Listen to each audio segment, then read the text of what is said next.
The fourth amplifier of minor sins into major ones is al-jur'atu ala Allah. Being bold and audacious now against Allah. This is someone who just laps up any sin that comes his way.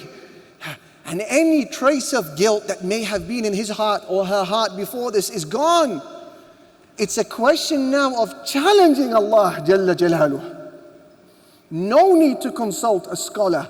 No need to consult my conscience. No need to take counsel or do further research. Anything that comes his way from a DM or a relationship or a business venture, he takes it. Halal or haram, it doesn't matter.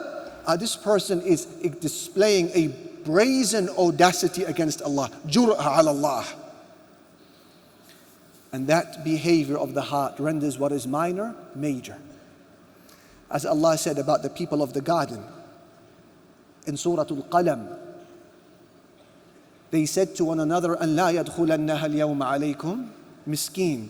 They said to one another, listen, we don't want any poor people coming into our garden. Please. وَغَدَوْا عَلَى حَرْدٍ قَادِرِينَ. Allah said, and by day they made their way bent on their purpose. Highlight that. Bent on their purpose. Nothing was going to stop them. This sense of audaciousness and courage against Allah and carelessness, as if when you advise this person, you doubt whether they are even Muslim. Does this person believe in the hereafter? Because there is mockery in his tone. There is sarcasm in his reaction to when advice is given. Audaciousness, brazen boldness and courage against Allah Jalla Jalaluh.